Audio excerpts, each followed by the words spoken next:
Jumpa kembali dengan Warung Rempah yang kemarin kita udah istirahat berapa minggu ya setelah pindah tahun ya dari 2002.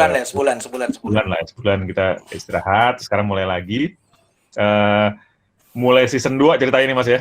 Season 2 Season 2 episode 1 ceritanya. Gaya-gayaan kita buka season lah kita.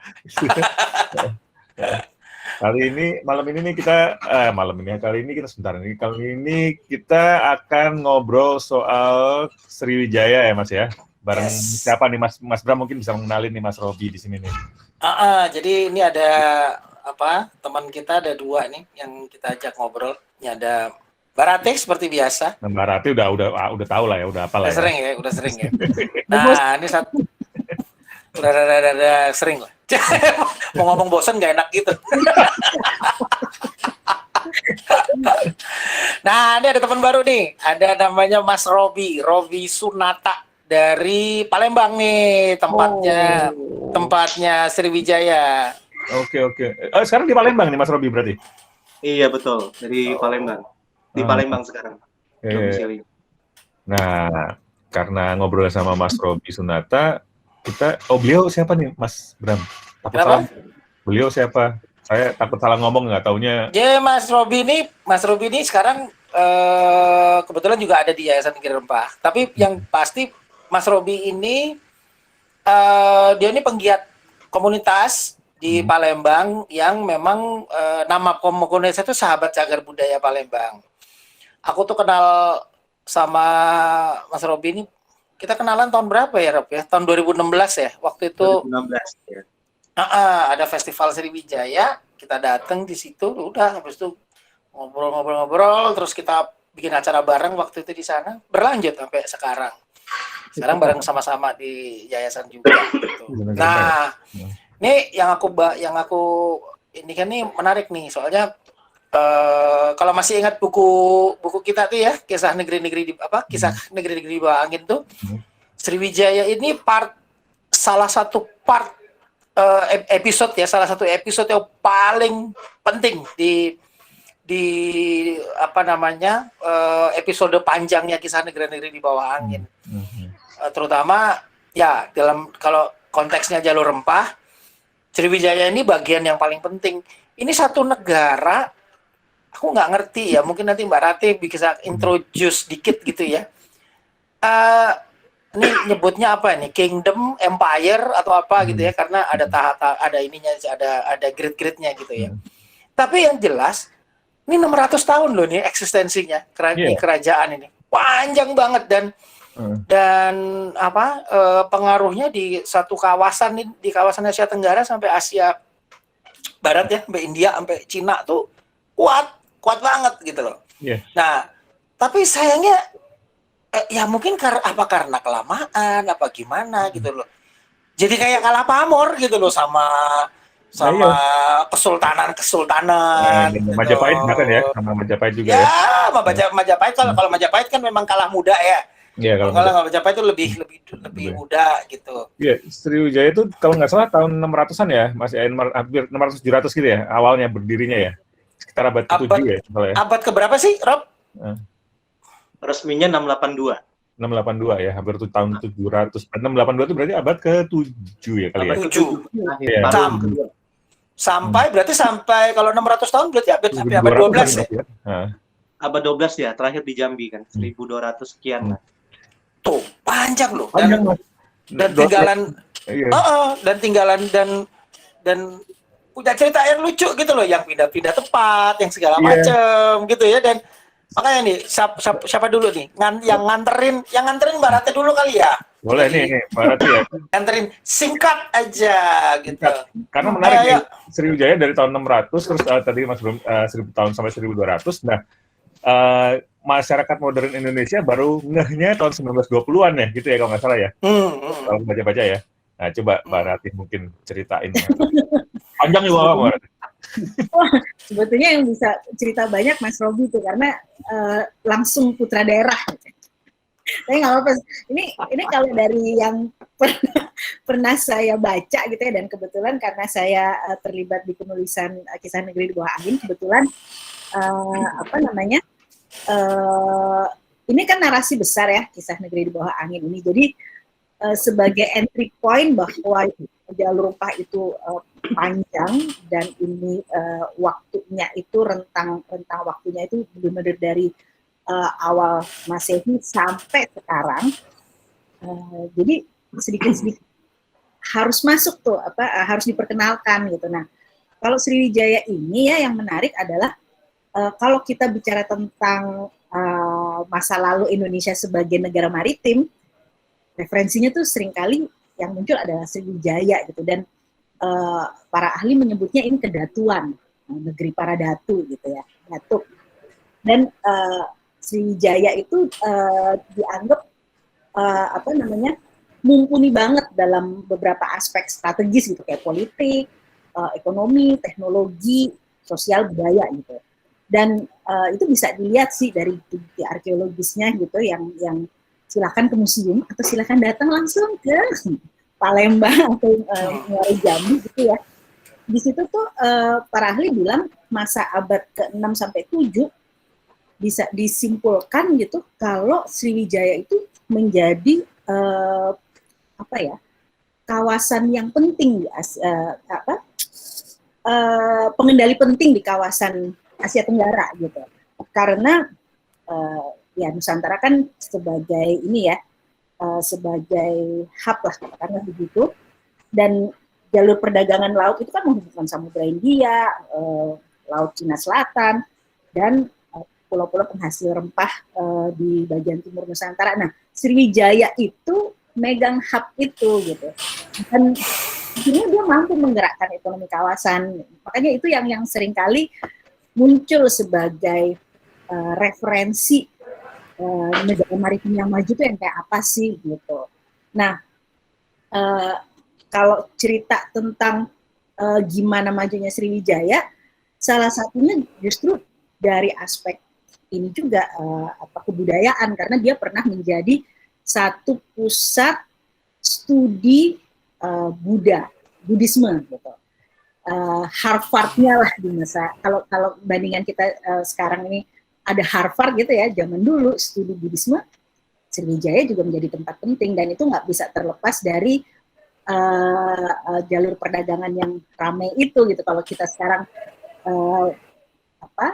titik-titik industri fashion dunia itu kan ada London, New York, Tokyo dan lain sebagainya. Pada masa lalu kayaknya mungkin begitu ya. Mesti kalau mau lebih lanjut emang kita harus dengar kapan-kapan dari arkeolog gitu ya. Tapi setidaknya itu yang bisa saya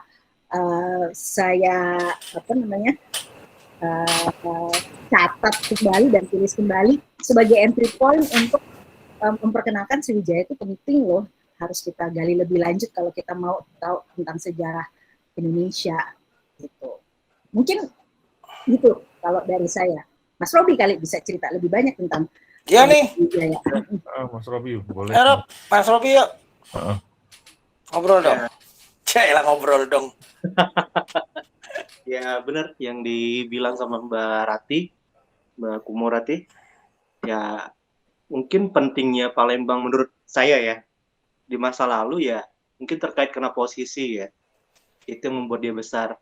Karena saya basicnya ekonomi, saya mikirnya karena das Sungai Musi adalah das yang terbesar di Sumatera dan Jawa pada masa sampai sekarang ya. Dan karena angkutan zaman dulu lewatnya sungai, air, laut, sungai, danau, jadi faktor keluasan daerah aliran sungai itu menentukan menurut saya mengenai besar atau tidak atau bertumbuh atau tidaknya suatu perkampungan nelayan sederhana kayak gitu. Nah, sepertinya dari seluruh Sumatera dan Jawa, das Sungai Musi yang paling besar. Jadi secara ekonomi alami banget kalau itu di muara Sungai Musi akan muncul titik-titik perkampungan nelayan yang menjadi tempat pengumpul hasil bumi dari daerah pedalaman gitu ya. Nah, dia akan jadi middleman untuk pedagang yang dari luar, dari Cina, India, dari Jawa, dari Kalimantan. Nah, mungkin letak strategisnya itu yang membuat Palembang menjadi penting lalu bisa berdiri Sriwijaya di situ, yang akhirnya mempengaruhi daerah sekitar. Saya pikir Sriwijaya kekuatannya lebih ke ekonomi daripada militer kali ya. Walaupun digambarkan orang-orang Palembang itu kuat bertarung di atas air, tapi saya pikir kekuatan ekonomi yang mengendalikan, yang merekatkan. Karena orang kalau takut akan melawan, dan kalau udah melawan nggak mungkin Sriwijaya seumurnya 600 tahun ya, menurut saya. Kurang lebih begitu lah mungkin ya. Kurang lebih begitu. Kalau dilihat di Palembang sekarang yang bisa yang misalnya aku mau ke Palembang nih, Mas Robi, terus yang bisa kelihatan banget ada bekas Sriwijaya itu di mana sih kalau di Palembang? Di Palembang itu kalau fisik berupa bangunan, struktur bangunan itu udah nggak ada yang dari Sriwijaya ya. Gitu. Sisanya ada. Sisanya itu yang ditemukan di Karanganyar berupa fondasi bangunan. Dia tumpukan batu di atas sebuah pulau buatan di tengah kanal kayak gitu yang mirip-mirip sama Angkor Wat, tapi lebih kecil, Pulau Nangka namanya. Pulau Cempaka di daerah Karanganyar.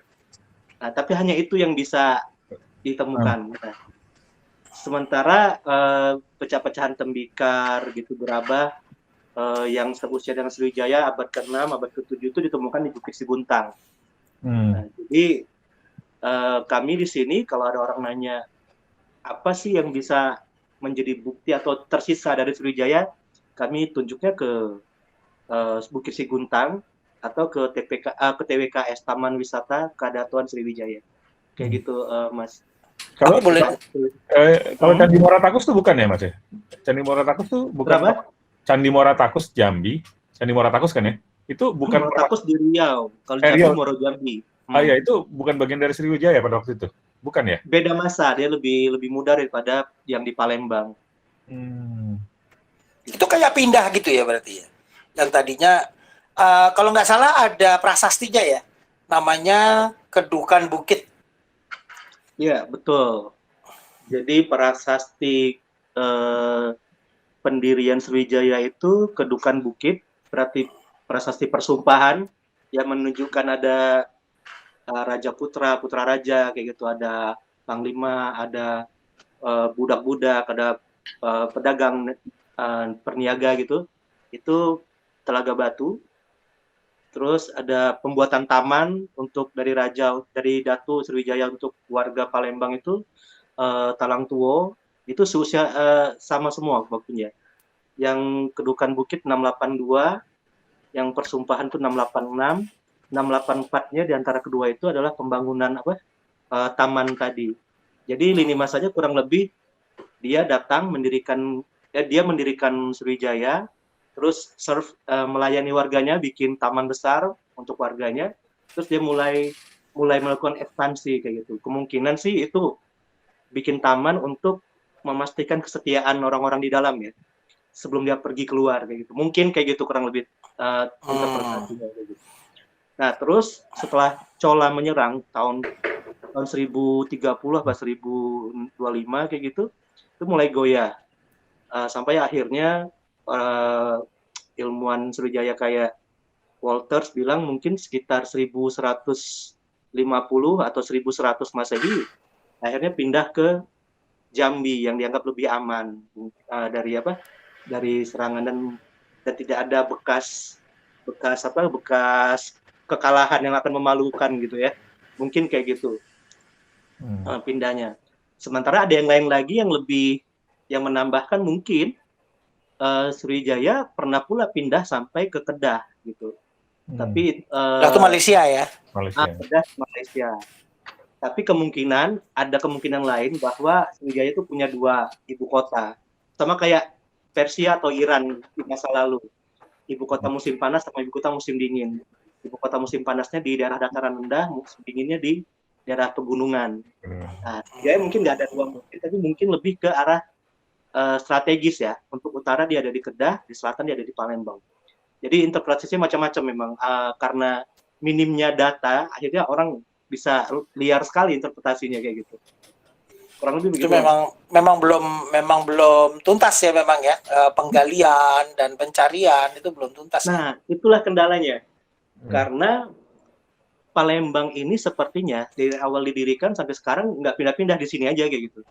Jadi kemungkinan bangunan rubuh, muncul bangunan baru, timpa bikin layer, nah, akhirnya mungkin ada bekas Sriwijaya, mungkin ada fondasi di mana di Palembang, tapi ya udah mungkin di bawah ruko, di bawah perkantoran, di bawah rumah. Udah Dan benar-benar bangunan susah ya nge-tracknya ya. Bener-bener, ini contohnya satu. Walters kalau nggak salah, di Balar dengan sama teman-teman arkeolog di Balar, pernah bikin penggalian di depan halaman Museum Sultan Mahmud Badarudin II. Itu di sebelah timurnya, sebelah tenggaranya Benteng Kota Besar, di pinggir Sungai Musi. Bikin penggalian, ketemu susunan batu, ketemu hiasan-hiasan, batu-batu hiasan kayak gitu. Dari masa abad ke-7, abad ke-8. Tapi penggalian nggak bisa dilanjutkan karena sudah ada museum di situ, ada bangunan restoran, dan ada BKB-nya. Akhirnya udah itu terlalu padat, nggak bisa dilanjutkan. Akhirnya dikubur kembali. Jadi sekarang pun orang masih bingung posisinya di mana persisnya. Tapi di halaman itu yang jelas kayak gitu. Tapi kelihatan waktu digali itu kelihatan ada sesuatu, ada struktur bangunan di bawah itu gitu. Ada tumpukan batu yang diduga fondasi bangunan kayak gitu. Sama seperti yang sekarang baru ditemukan di dekat Pusri. Nah, Pusri adalah contoh baik juga nih, karena orang yakin Pusri itu di bawahnya menyimpan banyak temuan. Cuma kalau jadi pabrik Pusri, udah nggak mungkin lagi kan. Nah, kemarin ada temuan baru nih, benar-benar baru, Januari, ada susunan batu lagi, yang jaraknya hanya sekitar 20 meter dari dinding luar Pusri. Nah, ini sekarang lagi teman-teman BPCB Jambi dan Balar Sumsel berusaha untuk mendapatkan izin untuk melakukan penggalian di situ. Nah, kendalanya seperti itu kalau di Palembang. Banyak tempat sudah jadi bangunan baru, batu, jadi susah mau melakukan penggalian di sini. Gitu, Mas. Itu problemnya memang karena ada betul-betul di kota gede ya. Palembang tuh termasuk kota besar. Iya, kota besar masuk. Kota Kan ke-9 kayak gitu di Indonesia. Jadi kalau mau bongkar gimana caranya ya? Susah. Iya. Kendalanya ada ya kayak susah. Terus warga yang penyelam di Sungai Musi yang tadinya cuma nyari barang bekas, besi-besi bekas untuk dikiloi, itu akhirnya nemu patung Buddha, ketemu perhiasan-perhiasan, cincin. Dalam sungai itu ya? Dalam sungai, di dasar sungai. Gitu. Termasuk tengkorak-tengkorak orang gitu. By the way itu Sungai Musi itu lebarnya berapa lebar ya? Kalau di jembatan Ampera itu lebarnya sekitar 300 sampai 400 meter. Tapi kalau di Pulau Kemarau yang di Pusri, lebarnya hampir 1 kilo, 1.000 meter ya. Kalau dalamnya? Dalamnya sekitar 6 sampai 20 meter. Pengendapannya parah, Mas. 6 sampai 20 meter. Lumayan. Ini ya cukup naik turun ya tapi ya. Ya, itu cukup tinggi naik turun airnya 3 meteran kalau pasang surutnya. Jadi kalau kering-keringnya banget itu ada pantai lumpur di kanan kiri sungai. Kanan kiri. Kalau ini kan Mas ya, kalau tinggalan arkeolog berarti cuma sedikit sekali ya, bisa dibilang ya. Tinggalan arkeolog. Kalau tinggalan lisan gitu, folklore yang kalau misalnya ini kalau bukan bermaksud membandingkan ya, misalnya kayak Majapahit itu ada kisah tentang perang Bubat gitu ya, yang masih debatable gitu ya, tapi itu kan jadi folklore, jadi tinggalan lisan gitu ya, istilahnya, atau tinggalan cerita ya. Kalau di Sriwijaya ada masih kayak gitu-gitu tuh. Folklore lokal Palembang ini yang mungkin yang paling tua itu ya soal raja-raja Melayu yang turun di Bukit Siguntang ya. Lalu turun menjadi raja di Pagaruyung, di Indragiri, di Malaysia, di Malaka, gitu. Kalau folklore tentang Sriwijaya sendiri tidak ada, malah adanya tentang ini Iskandar Zulkarnain malah adanya di sini gitu. Jadi memang yang dibilang Mas Bram pertama itu benar-benar terhapus itu ya benar. Orang mengenal Sriwijaya itu nama kampus, nama pesawat, gitu. Jadi Dan di buku pelajaran sekolah pun kayaknya tidak banyak membahas soal Sriwijaya ya. Gitu. Jadi teman-teman yang tertarik, yang berminat terpaksa mencari sumber bacaan sendiri di sini, kayak gitu Mas. Keren ya. Saya Keren cobain. sekaligus. Keren Berarti sekali. Kalau aku tuh penasaran sama ini loh, Mas Robi. Itu kan tadi kan Mas Robi cerita tuh nemu artefak apa gitu di sungai begitu. Tapi sebenarnya kalau orang-orang di Palembang tuh tahu nggak sih kalau Sriwijaya itu something big gitu? Apakah mereka tahu gitu kalau itu tuh sejarah yang punya sejarah yang luar biasa atau gimana? Gimana sih pengetahuannya teman-teman di masyarakat Palembang gimana sih merespon itu? Mereka tahu Sriwijaya itu kerajaan, mereka tahu Sriwijaya itu besar, tapi sebesar apa mereka nggak tahu. Dan ada seperti ketidakpedulian juga sih dari teman-teman yang seusia, yang di bawah, kayak gitu kan. Seusia siapa? Seusia. Seusia gue gitu udah tua. Jadi mereka tahu ada Sriwijaya di Palembang, kerajaan besar, tapi sebesar apa mereka nggak tahu. Jadi saya kan beberapa tahun ini belakangan mengasuh beberapa grup WA kayak gitu. Banyak orang-orang baru yang generasi milenial senior, milenial junior, Gen Z gitu ya. Rata-rata kaget bahwa Sriwijaya tuh hampir seluruh Sumatera ya, sampai ke Malaysia. Bahkan kemarin tadi pagi ya, ada yang tadi pagi ada yang kirim teman yang juga cukup paham, kirim bahwa ada prasasti Copperplate yang berbahasa Melayu dan juga itu adalah dari masa Sriwijaya di Filipina. Wah, heboh grupnya. Wah, ternyata sampai sana ya. Wah, bangga saya. Wah, jadi saya antara terharu dan sedih melihat itu kan. Itu memang itu bukan mewakili seluruh orang Palembang, tapi setidaknya bisa dijadikan contoh lah, sampel gitu ya. Dan itu umum ditemui. Termasuklah teman-teman misalnya atau duta budaya, Bujang Gadis kayak gitu, atau Koko Cici gitu, sama sih pengetahuannya. Nah, SCB kerjanya di situ akhirnya, edukasi ke teman-teman gitu. Jangan sampai mereka tidak mengenal sejarah gemilang leluhurnya sendiri kayak gitu ya. Bukan hendak membina mereka menjadi fasis atau sovinis, bukan. Tapi membuat mereka jadi bangga, terus mereka bisa pride mereka ada, terus mereka menaikkan kualitas diri mereka karena malu sama leluhur gitu kan. Kurang lebih kayak gitu sih, Mas Bram. Tapi kalau sama kawan-kawan di Jambi gitu misalnya, kan di sana kalau misalnya di sana ada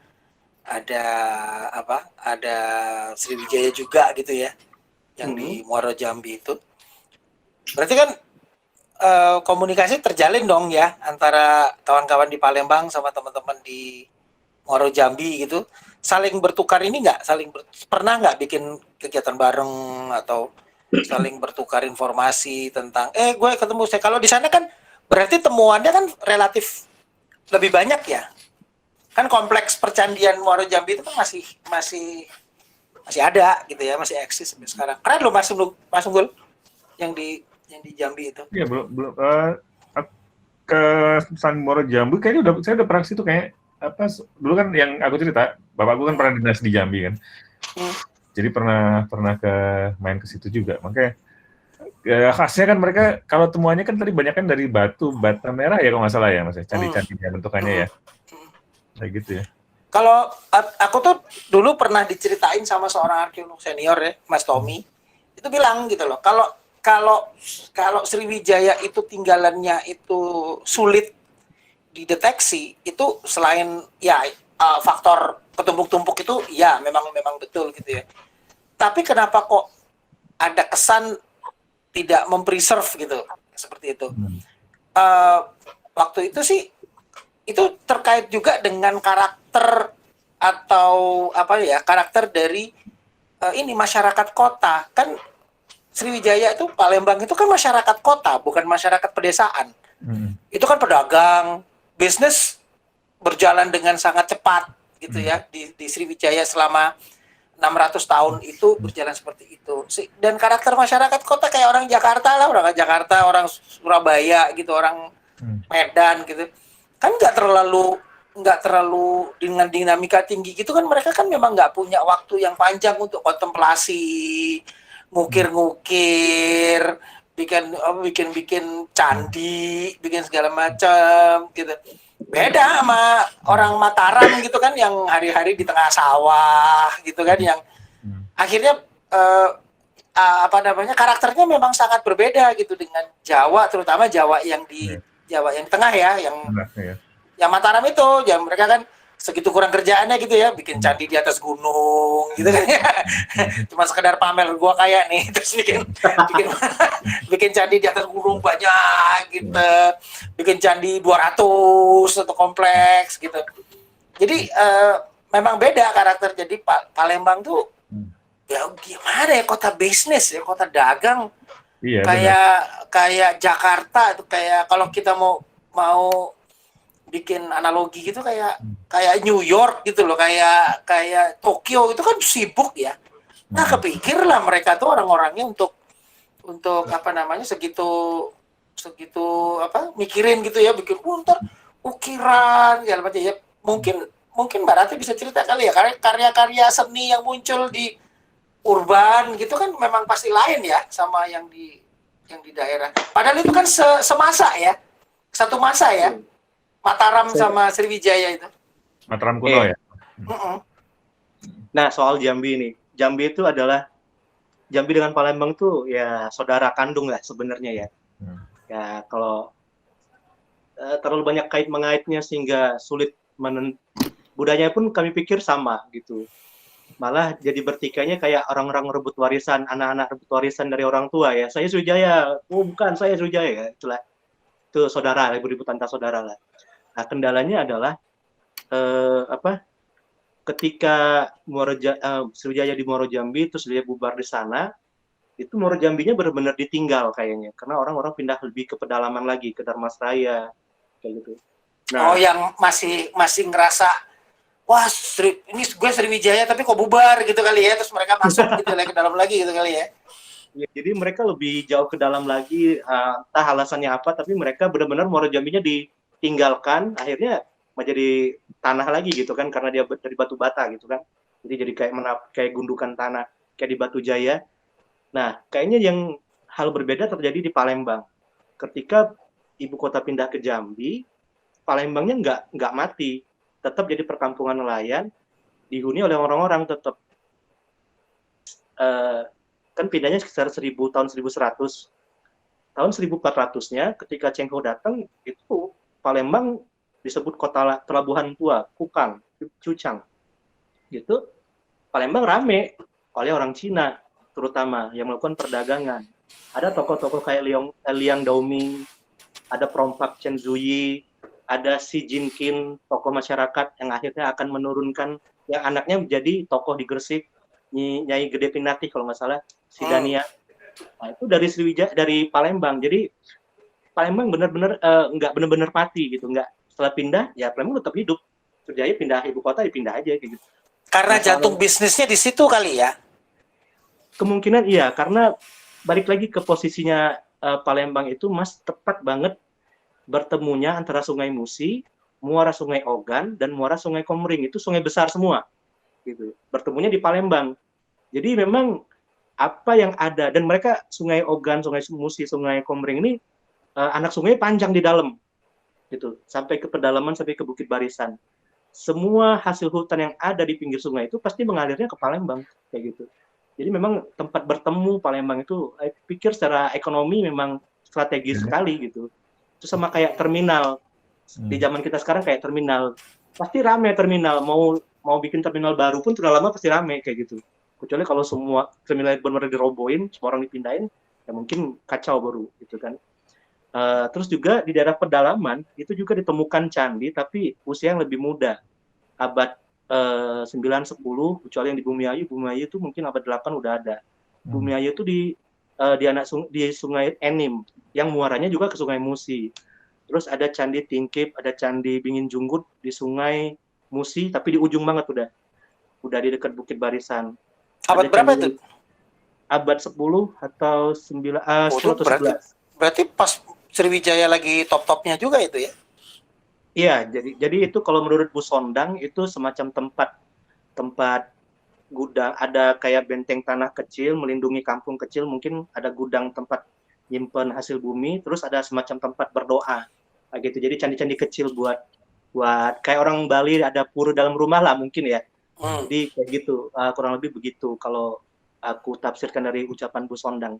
Jadi candi-candi kecil kayak ini ada di pinggir Sungai Musi sampai ke daerah hulu ada. Yang paling luas ya Bumi Ayu itu. Ada sekitar 7 sampai 9 percandian dari tahun 900-an sampai abad 12 gitu. Terus putus. Nah, itu paling ditinggali sampai baru ada ditinggali lagi nggak salah abad ke-14 baru. Jadi ada timeline yang memang putus setelah Sriwijaya pindah, mungkin ya kosong di daerah situ ya. Tapi ya kurang lebih ya, begitulah ceritanya. Ya, Rumit. terpukul Iya. juga lah kalah perang sama Chola itu. Iya, itu. Tapi Mas itu nanya soal perang lawan Chola-Chola tuh nggak salah dari India kan ya, negara di Iya, mana? India. Iya. India Selatan ya? Di selatan kan ya, nggak salah ya ini Chola itu ya. Kalau dari kisah-kisahnya Mas ya, penyebabnya apa Mas? Kalau kita pasti tentunya tahu ya, mungkin tujuan aslinya karena pengen ngambil wilayah, perusahaan wilayah lah, atau mungkin Dispute kalau nggak salah, Mas. Nah, itu? Dispute dagang. Dagang ya. Memang itu yang tertulis ya, karena ya kan, ya? soal dagang. Gitu. Kalau sebelumnya mereka punya hubungan baik kayaknya karena ada tukar menukar pernah kayaknya Chola ini yang di Nalanda bukan Nalanda ya. Dispute ini lebih ke penjarahan sih mungkin karena ada dugaan datangnya Chola itu melakukan penjara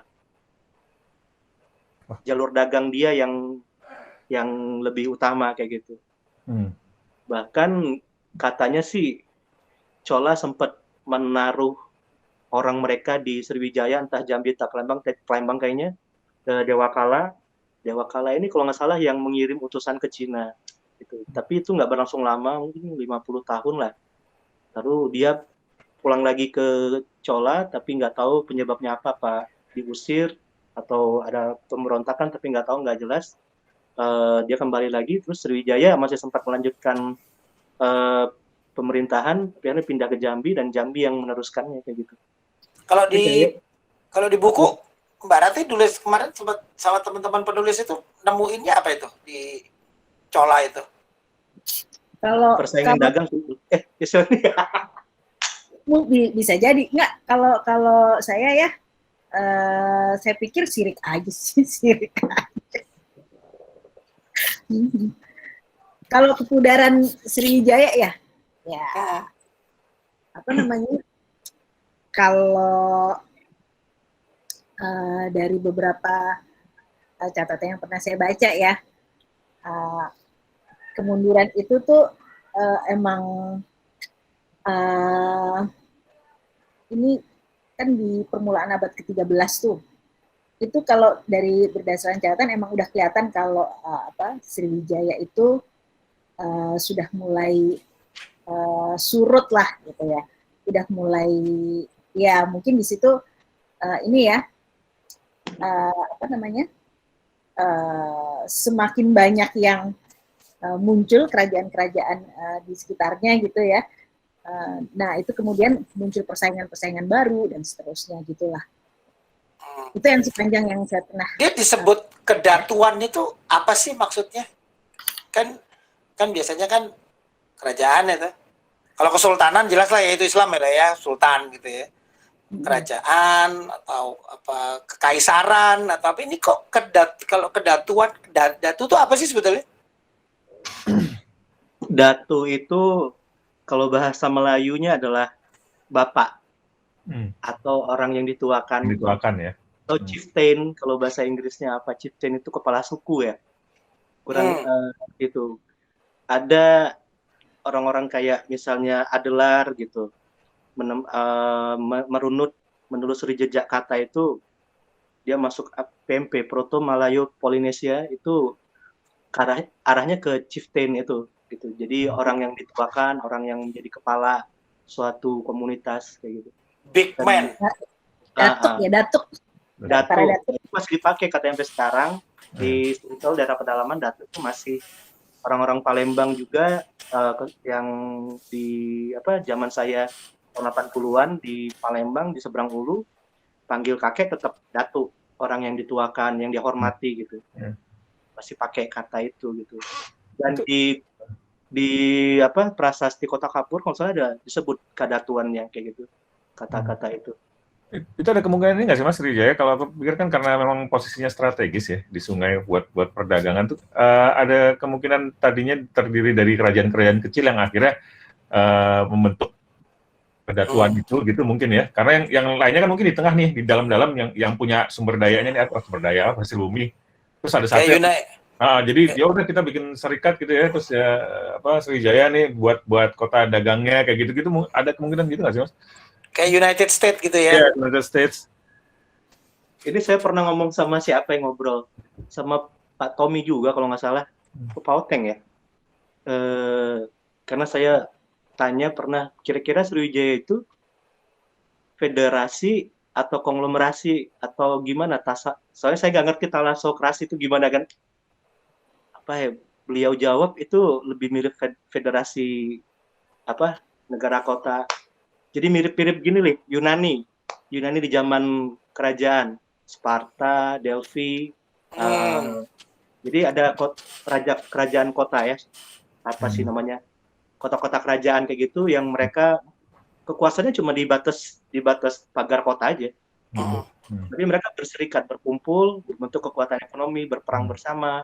Nah, mungkin Sriwijaya bentuknya seperti itu yang saya pahami ya.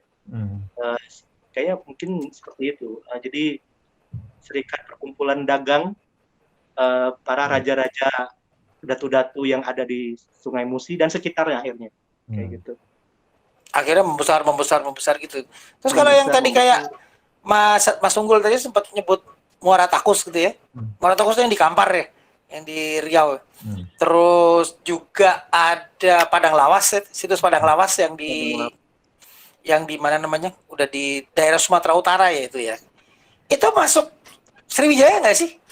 Di masa yang sama atau emang dia itu bagian dari Sriwijaya? Apa ya itu memang ada kerajaan lain aja gitu loh. Cuman entah punya aliansi. Ada data nggak, Mas Robi?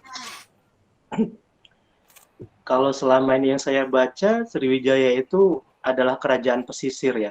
Kecuali di Palembang itu sampai ke pedalaman karena dianggap basis wilayah asli Sriwijaya. Di Sumsel itu sampai pedalaman Sungai Musi. Tapi untuk di daerah di luar itu di Sumatera, Jawa bagian barat itu pesisir yang dikuasai. Kalau ngeliat peta-peta atau baca-bacaan yang selama ini ya, Mas Bram. Nah, soal keruntuhan Sriwijaya juga ini menarik. Karena mungkin karena Sriwijaya ini jarang dibahas atau teman-teman memang sejarah kurang dipahami, sebenarnya kemungkinan besar Sriwijaya itu runtuh karena perubahan dari kerajaan-kerajaan Hindu menjadi Buddha menjadi kerajaan Islam. Karena Sriwijaya di Jambi itu bertahan sampai abad 12. Abad 13, 1200 gitu kan. Nah, dan dia ada di selatan, Jambi kan di selatan Sumatera. Masalahnya di saat yang hampir sama, ada Samudra Pasai, Kesultanan di utara, yang juga mulai tumbuh besar. Iya. Nah, kemungkinan karena teknik pelayaran sudah membaik, terus posisi di utara yang lebih strategis, lebih pendek jalur tempuhnya, kemampuan kapal juga daya tempuhnya lebih jauh dari masa-masa sebelumnya, akhirnya mungkin orang lebih suka lewat, dan karena yang pusat dagangnya Cina dan India, jadi ya mungkin orang lebih suka lewat Selat Melaka daripada Selat Sunda. Apalagi di zaman itu karena Sriwijaya udah nggak ada, bajak laut yang tadinya bisa dikendalikan oleh Sriwijaya ya bubar, kemungkinan laut-laut di pangkal sungai muara Sungai Musi di daerah Bangka Belitung itu mungkin dikuasai daerah bajak laut, dan bajak laut inilah yang mungkin akhirnya menyusahkan perdagangan, dan Kaisar Cina merasa perlu untuk membasmi mereka, akhirnya mengirim armadanya Cheng Ho mungkin. Cheng Ho. Nah, ada lini masa, ada kronologi yang bisa dilihat, mungkin seperti itu kurang lebih ini Mas Bram. Timeline-nya ketemu ya. Memang ini ya, memang berarti kalau bisa dibilang keruntuhan tanda kutip itu memang kayak gradasi gitu ya, nggak tiba-tiba bencana alam bubar atau serangan bubar gitu. Jadi memang perlahan ya, fade away gitu istilahnya. Saya mencoba melihat-lihat sejarah Lampung, Palembang, Jambi, itu ada yang menarik. Aditya Warman memindahkan ibu kota dari Jambi ke pedalaman itu abad 14. Di Palembang, di daerah pedalaman abad 14, situs Buddha ditinggalkan, candi-candi Buddha Hindu ditinggalkan, hilang. Banyak kerajaan-kerajaan kuno, bukan banyak sih, ada beberapa tempat kerajaan-kerajaan kuno yang menghilang gitu di daerah Jambi ke bawah sampai Lampung gitu. Dan itu timeline-nya saat banyak bajak laut di daerah itu. Nah, bajak laut ini mengusir pedagang, membuat pedagang takut. Akhirnya yang di utara yang rame, Pasai, Aceh, Malaka, termasuklah para musyawarah pendiri Malaka itu kan lari dari Palembang. Abad 14 gitu. Tahun 1400 kurang dikit lah, karena 1405 dia diangkat secara resmi sebagai dikasih gelar sama Kaisar Cina untuk memimpin Malaka. Jadi itu tuh memang masa yang bergolak kayaknya, di mana daerah perairan sebelah selatan di Sumatera Selatan, Palembang, Jambi, Lampung tuh nggak aman, perdagangan akhirnya lewat utara semua. Makanya Malaka, Aceh, Lambri, Pasai, Samudra itu berkembang pesat di utara. Akhirnya yang di bawah kosong, dikuasai bajak laut. Kayak gitu. Ini yang dari timur larinya di Majapahit, di Singosari yang rame, orang-orang menjauh lah dari daerah ini. menarik. Nyamuk. Nah, Banyak nyamuk. kalau ngomong ini akhirnya rentananya jadi pengen nanya yang lain lagi, masih berhubungan tentunya. Oke, berarti sepi karena kemungkinan karena ada bajak laut gitu kan. Nah, berarti kan ada bajak laut yang sangarnya nih, Mas. Ada nama-namanya nggak sih, Mas? Rekam nggak tuh ya? Yang terekam hanya Chen Zuyi itu. Chen Zuyi itu kalau sama Mahuan, kalau nggak salah, Mahuan ini juru catatnya Cheng Ho. Dia Mahuan ini digambarkan sebagai pemimpin kelompok perompak. Dia orang Cina, tapi kelompok perompaknya bukan orang Cina aja, banyak. Dia hanya disebutkan sebagai pemimpin kelompoknya aja kayak gitu. Berbeda dengan Liang Daoming. Liang Daoming digambarkan sebagai pemimpin komunitas Cina, jelas, yang dipimpin orang-orang Cina yang ada di Palembang. Kalau si Chen Zuyi nggak sebagai pemimpin kelompok perompak gitu. Nah, satu-satunya nama perompak yang tercatat itu sih gitu. Tapi melihat Cheng Ho, armadanya segajah, Cheng Ho ke Palembang sampai 5 kali. Gitu. Salah satunya itu ya menghancurkan perompak itu ya. Jadi kami pikir memang Palembang di masa itu penting, bukan penting ya, keberadaan perompaknya mengganggu sekali, maksudnya kayak gitu, sehingga perlu dibasmi, sampai Kaisar sendiri yang turun tangan kirim armadanya. Asik nih, Mas. Jadi nih kayaknya kita bikin cari Sriwijaya nih. Iya, film gitu loh. Film ini benar.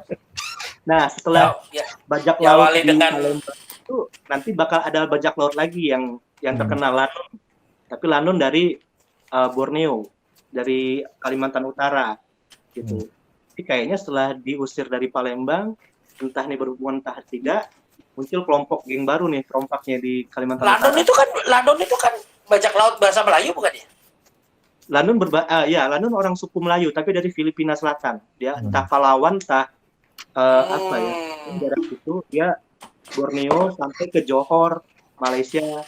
Itulah nanti masuk dalam sejarah-sejarah Kesultanan Melayu di Semenanjung. lanun-lanun itu ya itulah yang ininya, yang dimaksud kelompongan perompak itu. Ya. Wah, asik nih. Harus nambah nih ya Mas ya, waktunya ya. Nambah koin. Nambah koin. Nambah koin. Nanti Tiap dong. bulan, sebulan sekali ini bakal nih ngomongin soal Sriwijaya nih. Panjang nih kan. Banyak lagi. Apa ya tadi ya? Pengen tahu juga. Berarti keruntuhannya berbarengan dengan Samudra Pasai naik daun ya, bisa dibilang gitu ya. Ini redup, naik gitu. Jadi memang faktor bisnis ya, jadi bisa dibilang yang menentukan banget pada masa itu, bahkan pada zaman itu gitu ya. Faktor bisnis itu yang menentukan kerajaan itu bisa berkembang pesat maupun tidak di luar soal kekuatan armadanya gitu kan. Berarti gitu ya. Sebagai anak ekonomi, saya akan mengatakan bahwa kegiatan ekonomi adalah yang membuat orang naik dan turun. Iya betul. Sampai sekarang, sebenarnya kalau dibilang kan sampai sekarang gitu juga kan pada akhirnya ya. Iya. Dengan siapa yang menguasai ekonomi kan itu jadi yang paling mencolok. Ya Allah. Kapitalis sentris. Antroposentris. Tadi tuh aku ini waktu tadi bahas soal Chola datang menyerbu tuh aku bayanganku tadi ada kisah-kisah romantis yang menjadi penyebabnya kan biasanya dulu gitu kan kalau cerita-cerita kan nggak dibilang negara A menyerbu negara B karena ingin menguasai ekonominya kan nggak ngomong gitu kan. Biasanya kan kadang ingin merebut putri siapa gitu-gitu loh. Itu udah kayak kayak Helen of Troy direbut sama Paris gitu ya. Itu nggak ada ya, gitu ya, benar-benar langsung.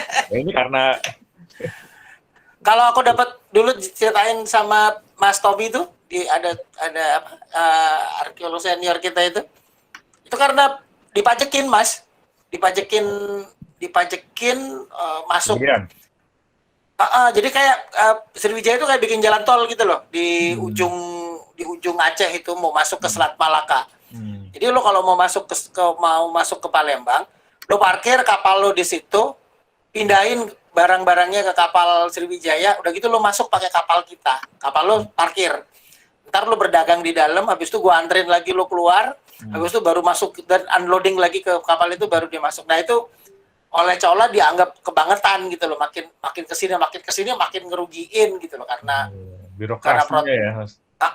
Proteksi itu akhirnya dan makin rame perdagangan di situ dia ngambek kali ya, terus dispute ininya perjanjian dagangnya dispute, terus kok Cholanya nggak sabar kirim pasukan gempur Sriwijaya, tapi yang aku baca juga digempur itu nggak terus dikuasain gitu loh.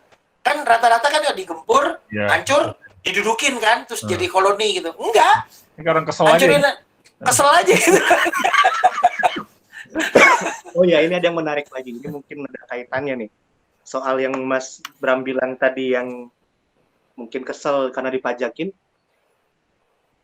Kejadian Chola menyerang itu kan tahun 1030 atau 1050 ya. Di saat yang hampir sama kan ada prasasti yang di Barus ya. Bahwa orang-orang Keling mendirikan serikat dagang, mendirikan gudang, yang gudang itu dijaga oleh 1000 orang Keling yang siap akan mempertahankannya dengan segala cara kayak gitu. Nah, itu hanya kita satu yang bisa temukan ya, mungkin di Palembang atau wilayah lain di Sumatera ada yang kayak gitu juga. Serikat dagang. Prasasti Tamil juga ada di ini kan, juga ada di Medan kan? Iya. Nah, mungkin yang Mas Bram bilang itu mungkin benar.